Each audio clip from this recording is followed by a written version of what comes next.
Level 1, Cadet. You're 17 years old on a planet that smells like dust. Some outer rim rock the Republic forgot and the Empire barely remembers. The recruiter shows up in a clean gray uniform at a transport that gleams brighter than anything in your town. He tells you the Empire needs strong young people. He tells you about structure, about purpose, about seeing the galaxy. Your mother doesn't want you to go. Your father says nothing. He hasn't had steady work since the Empire nationalized the mines.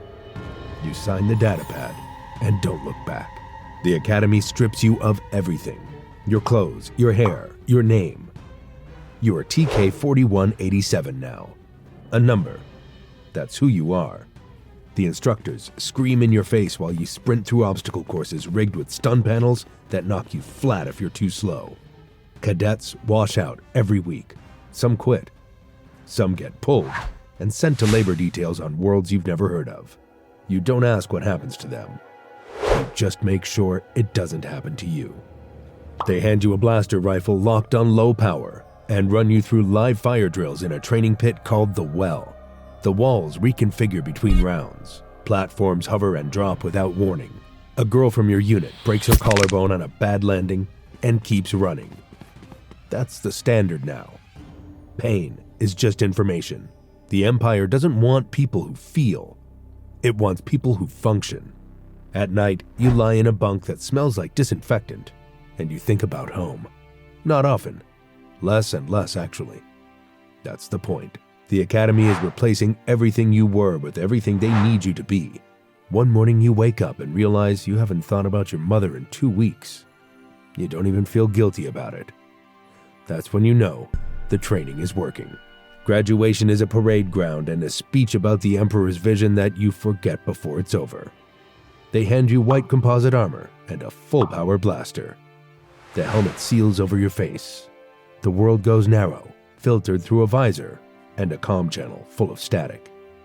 You're a Stormtrooper now. One of millions. Identical. Disposable. Ready. Level 2, Stormtrooper, Private. A sergeant reads postings from a data pad in a hangar full of fresh graduates. Your number gets called. Garrison duty, mid-rim. The trooper beside you mutters something about wanting a fleet assignment. You don't care where they send you. You're a Stormtrooper now, and you're going somewhere real. Your boots hit the hangar deck of a warship so big it blocks out the stars. You're assigned to a garrison on a mid-rim world where the locals don't smile and the market stalls go quiet when your patrol walks through. 12 hours a day now at a checkpoint, scanning cargo manifests, watching civilians flinch when you look at them. Your first firefight happens without warning. Rebels hit a supply depot on the edge of the city. Blaster bolts scream past your helmet. The trooper next to you, TK 3381, catches one in the neck. He drops and doesn't move. You fire back at muzzle flashes in a window across the street. You don't know if you hit anything. Doesn't matter.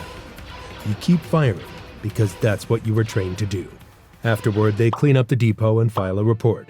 No one mentions 3381 by name. He's a serial number on a casualty list. You realize no one here knows your real name either. You've almost forgotten it yourself. The rebels are getting bolder now. Supply convoys go missing. Propaganda posters get torn down overnight. Command increases patrols. You walk the same streets in the same white armor, and every day the locals look at you with something between fear and hate. A woman pulls her child closer as you pass. You stand on the corner and watch them go. You were told these people would be grateful. Standing here now, you're not sure what you're bringing them. Level 3, Sergeant. An orange pauldron is sitting on your bunk when you get back from rotation. No note, no ceremony. You clip it on your right shoulder. It weighs nothing, but everyone sees it. You've got a fire team now. 8 troopers, most of them fresh from the academy with unmarked armor and shaking hands. Your job is to turn them into soldiers before the galaxy turns them into corpses. You teach them things the academy didn't. How to clear a room without bunching at the doorway. How to read a crowd for the guy whose hands are too still. How to sleep in armor when the garrison is on high alert and nobody gets bunks. One of your privates, a kid who talks too much. asks you if you ever think about what the rebels actually want. You shut him down, hard, not because you don't think about it, but because thinking about it out loud is how people disappear. Internal security has ears everywhere. Loyalty officers monitor comm traffic. You've seen troopers get pulled from rotation and never come back. You tell the kid to focus on his sector and keep his mouth sealed. A rebel ambush on a jungle moon costs you 2 of them. Blaster fire from the tree line, green bolts cutting through the fog. It's over in seconds. One was 3 days from rotating off-world. The other never told anyone his real name. You write the after-action report in clipped sentences. The report goes up the chain. Nobody sends it back with questions.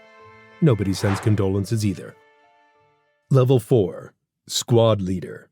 Your squad leader takes a bolt through the faceplate on a rooftop in the lower districts. Dead before he hits the ground. Someone has to run the squad. Nobody volunteers. Nobody has to. The troopers are already looking at you. A tactical datapad with tomorrow's operation lands in your hands. You look at the names on the squad roster. 10 troopers, all yours.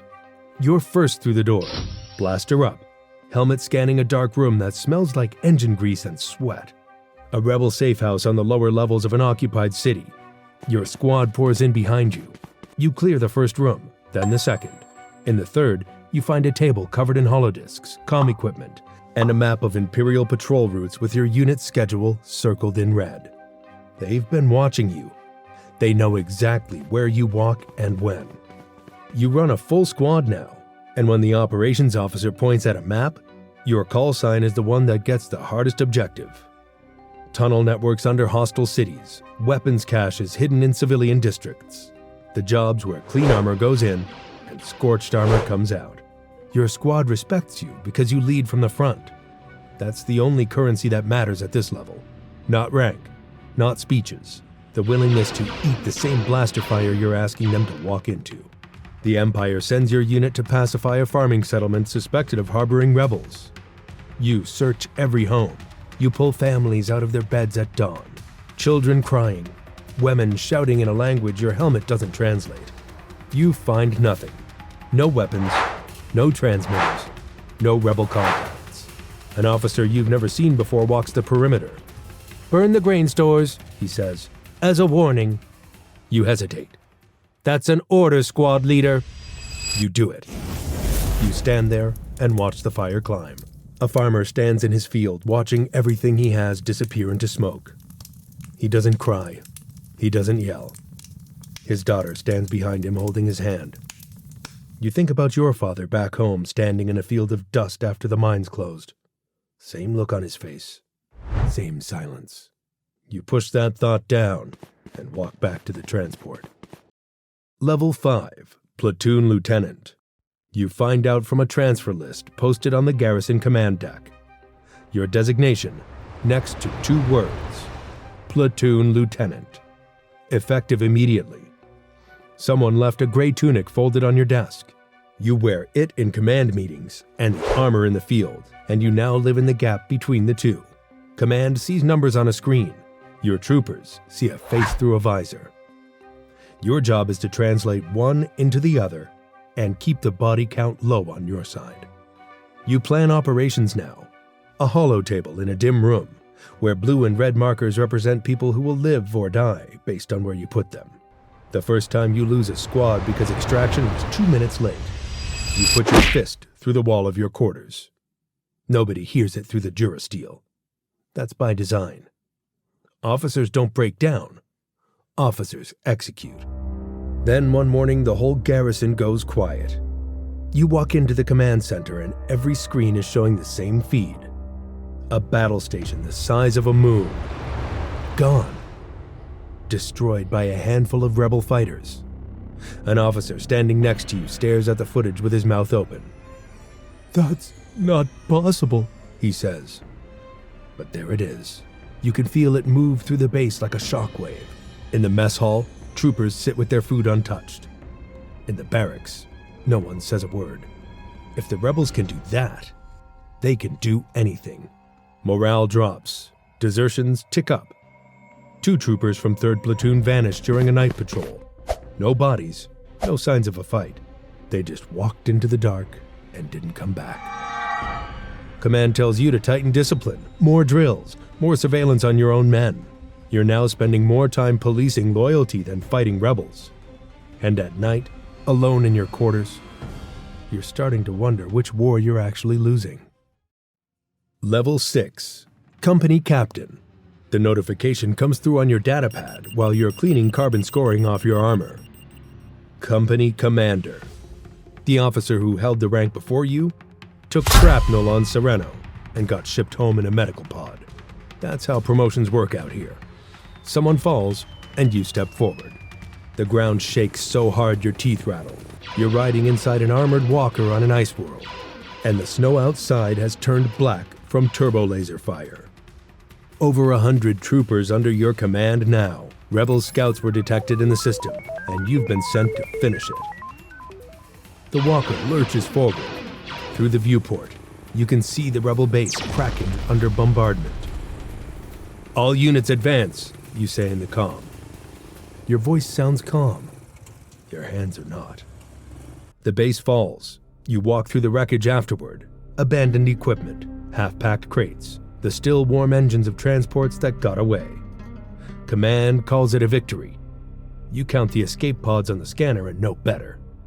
Most of them made it out. You secured an empty building. A direct communication from Fleet Command lands on your console back on the Star Destroyer. The Supreme Commander's flagship is in the system. The name alone changes the air in the room. Officers who were laughing 5 minutes ago go pale. You know what this means now. He doesn't visit commands that are performing well. You triple-check your company's readiness reports. You review equipment logs line by line. You do everything right. It doesn't matter. You're on the bridge when it happens. An admiral disagrees with a tactical assessment. There's a silence. Then the admiral's hands go to his own throat. His feet leave the floor. Nobody touches him. The Force. You've heard about it, but seeing it is something else entirely. The admiral's face goes purple. His boots kick at nothing. The body gets carried out while the meeting continues. The lieutenant beside you is staring straight ahead, barely breathing. You do the same. That's the empire you serve now. The one where your life is worth exactly as much as your last success. Level 7. Stormtrooper Commander. They pin the rank plaque to your chest on the bridge of a Star Destroyer. An admiral says something about exemplary service. Officers applaud. It feels like it's happening to someone else. You sit in war rooms on capital ships now. Your rank plaque is heavy with colored tiles, and your name carries weight in councils where generals listen. Thousands of troopers under your command, deployed across multiple systems. You've given more orders than you can count. Some of them saved lives. Some of them didn't. Try not to keep a tally. Then in one day, everything ends. The Emperor is dead. The second battle station is dust. The fleet scatters. The chain of command that held the galaxy together snaps overnight. Orders come from 3 different admirals who each claim authority. Warlords carve out territories. Governors defect. What do we do? A junior officer asks you. He's got that same look you remember from the academy. Scared, lost, waiting for someone to tell them it's going to be fine. We hold, you tell him. You don't know if that's true. You consolidate what you can, fortify what you must, and retreat from what you can't hold. Your troopers look at you the way they used to look at the Emperor's hollow image. You are the only solid thing left. The ceasefire gets signed. The war is over. The empire you gave your life to is a relic. The academies close. The Stormtrooper corps disband. Your men scatter. A few head for the Outer Rim. Others join warlord remnants. The rest just take the armor off and try to remember who they were before the TK number. The new government holds tribunals. You watch holo footage of commanders you served beside get escorted into courtrooms. Some of them you respected. Some of them deserved it. The line between those two groups is thinner than you ever want to admit. Nobody comes for you. Not yet. Maybe not ever. You settle on a quiet planet where no one asks questions. You get a room above a mechanic's shop. You fix engines, because it turns out your hands still need to do something. A boy works in the shop downstairs, 16, maybe 17. One afternoon he puts down a wrench and says a recruiter came through town. Some outfit in the unknown regions. Good pay, structure, purpose. His eyes look exactly the way yours did standing on that dusty outer rim planet a lifetime ago. You could tell him everything. The academy, the checkpoints. The farmer watching his grain stores burn. The admiral choking in the bridge. The empty bunks. All of it. You could tell him what the uniform really costs. You open your mouth. He looks at you, waiting. Hand me the Hydra spanner. If you like this video, consider becoming a channel member. Your support directly helps us create more videos like this. Also, watch this video next.